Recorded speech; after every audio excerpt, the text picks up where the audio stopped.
Distrik Maspati adalah pusat pemerintah dan kantor Bupati Wadono Mancanegara Wetan atau Kalistin Madiun yang sebelumnya sempat berada di Desa Wonosari atau Kuto Miring, utara Kalicatur dekat Istana Keranggan atau sekarang disebut Demangan. Pada masa Bupati Madiun ke-14 dan ke-15 yaitu Raden Ronggo Prawiryo Dirjo I dan Raden Ronggo Prawiryo Dirjo II. Kemudian pada masa Bupati Wadono ke-16 yaitu Raden Ronggo Prawiryo Dirjo III tahun 1797 sampai 1810, beliau memindahkan pusat pemerintahan Bupati Wadono Monjonegoro Wetan ke Maspati. Di kota kecil inilah beliau memimpin wilayah Monjonegoro Wetan yang di bawahnya terdapat 14 Bupati Brang Wetan yang berada di bawah pengawasan Raden Ronggo Prawiryo Dirjo III. Di tanah seluas 1 hektar ini, di mana terdapat pendopo agung dan perkantoran untuk Raden Ronggo Prawiryo Dirjo III memimpin wilayah Monjonegoro Wetan dan 14 Bupati Brang Wetan yang berada di bawah pengawasannya. Di distrik Maspati ini ada beberapa bangunan di mana terdapat sumur tua dari abad 18 yang sangat jernih, 3 kamar pratik dan pembantu, dapur, penjara, dan kandang anjing. Di tempat kecil ini juga adalah tempat lahirnya Sentot Alipasah Abdul Mustopo Prawiryo Dirjo atau lebih dikenal dengan Sentot Alipasah, yaitu salah satu panglima perang termuda dari Pangeran Diponegoro. Sentot Alipasah adalah putra dari Raden Ronggo Prawiryo Dirjo III dari Karwoselir yang dimana dia dulu juga lahir dan tinggal di sini. Selain sebagai Bupati Wadono Monjonegoro Wetan atau Madiun, Raden Ronggo Prawiryo Dirjo juga sebagai menantu Hamengkubuwono II yang dimana beliau menjadi suami dari Gusti Kanjeng Ratu Maduretno. Karena Joyo Santiko, kesaktian, kepandian, keberanian, diplomasi, strategi, dan keahlian Tele Sandi Raden Ronggo Prawiryo Dirjo III, beliau juga diangkat sebagai penasihat politik Sultan Hamengkubuwono II. Oleh sebab itulah beliau lebih sering tinggal di Jogja, namun ia juga sering ke Wonosari atau Kota Mering karena ada nenek beliau di sana. Selanjutnya, setelah dibubarkan VOC pada tanggal 31 Desember 1779 dan dibentuknya pemerintah Hindia Belanda sejak tanggal 1 Januari 1780 yang dipimpin oleh William Daendels. Pada masa ini terjadilah perselisihan antara William Daendels dan Patih Danurejo pendukung Belanda dengan Raden Ronggo Prawiryo Dirjo III yang diawali dari permintaan tata tertib upacara protokoler yang ditetapkan Daendels, yaitu dalam upacara Bisowanan di Istana Yogyakarta, yang dimana hal ini dianggap merendahkan Sultan Hamengkubuwono II dan Keraton Jogja oleh Raden Ronggo Prawiryo Dirjo dan langsung ditentang oleh beliau. Hal ini menyebabkan Gubernur Jenderal William Daendels marah dan mengajukan 4 tuntutan, yaitu 1. Agar Sultan menerima upacara protokoler baru yang sudah ditetapkan Daendels. 2. Mengembalikan Raden Danurejo II sebagai patih kerajaan, semula dipecat karena berpihak pada Belanda. 3. Memberhentikan jabatan patih Raden Tumenggung Notodiningrat karena beliau dianggap membahayakan Belanda. Dan 4. Memanggil Bupati Ronggo Prawiryo Dirjo III untuk menghadap ke Bogor supaya minta ampun kepada Gubernur Jenderal. Apabila 4 tuntutan tersebut tidak dijalankan, Gubernur Jenderal beserta tentara akan datang sendiri ke Yogyakarta untuk menghukum Sultan. Dengan demikian, Sultan merasa keberatan dan akhirnya pada tanggal 12 November 1810, Istana Yogyakarta dikepung 1.500 pasukan Belanda dengan persenjataan lengkap, hingga akhirnya tuntutan tersebut berangsur-angsur terpaksa dilaksanakan oleh Sultan Hamengkubuwono II. Dalam hati Ronggo Prawiryo Dirjo III, jika memenuhi perintah Sultan ayah mertuanya untuk menghadap ke Belanda di Bogor, berarti menyerah dan mau dijajah. Apalagi Ronggo Prawiryo Dirjo III telah menyadari bahwa Belanda memang menginginkan kematiannya. Namun jika tidak memenuhi, Sultan akan menderita karena harus memenuhi keinginan Gubernur Jenderal Belanda. Ronggo Prawiryo Dirjo III memilih meninggalkan Istana Yogyakarta, kembali ke Maspati dan menetapkan keputusannya untuk melawan pemerintah Belanda. Untuk mengelabui Belanda, beliau menulis surat kepada Van Brom dan Sultan. Surat pada Van Brom menyebutkan bahwa beliau akan memenuhi pemerintah Belanda untuk menghadap Gubernur Jenderal di Bogor.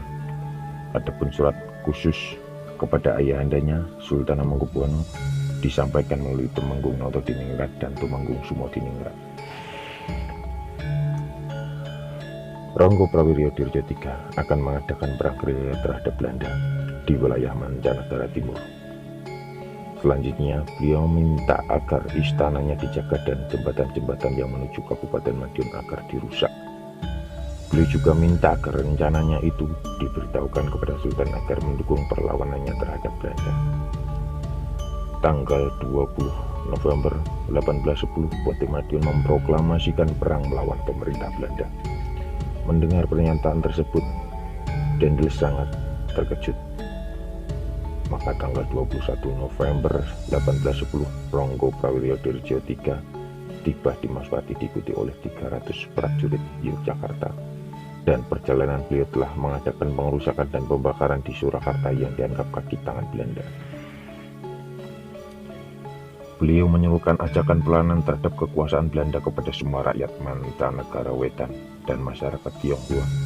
Beliau menggunakan gelar baru Susuhunan Prabu ing Alugo, dan Patih Madiun Tumenggung Sumonegoro mendapat gelar Panembahan Senopati ing Perang. 14 bupati bawahnya mendapat gelar pangeran. Tindakan pertama untuk memperluas medan perang, Ronggo Prawiryo Dirjo III mengirim surat kepada Bupati Mancanegara Barat, Bupati Mancanegara Pesisir, Lor, dan para bupati di wilayah tersebut.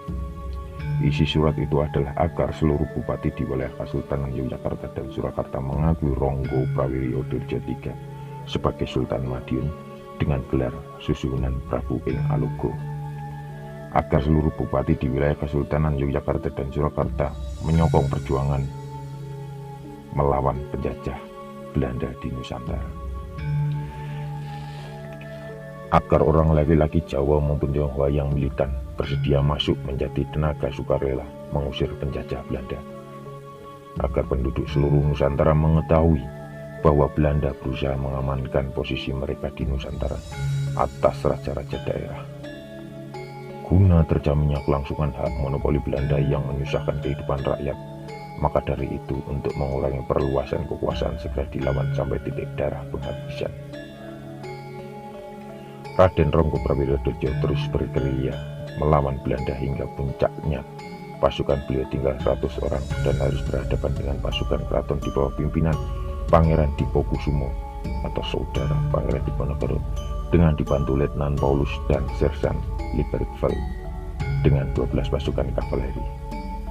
Pada tanggal 17 Desember 1810 terjadilah pertempuran dahsyat di desa Sakaran Bojonegoro. Jatuh korban tak terhingga di kedua pihak. Akhirnya Raden Ronggo Prawiryo Dirjo III dan Bupati Sumonegoro dapat berhadapan langsung dengan pasukan Yogyakarta. Seluruh prajurit dan para bupati tidak ada yang berani dengan Raden Ronggo Prawiryo Dirjo III. Demi nama keluarga, perlawanan dihentikan. Yang dihadapi sekarang bukanlah Belanda, tetapi Pangeran Dipokusumo yang masih keluarga. Pendirian Raden Ronggo Prawiryo Dirjo III lebih baik mati daripada menyerah kepada Belanda. Terjadilah konflik batin dalam diri Raden Ronggo Prawiryo Dirjo III.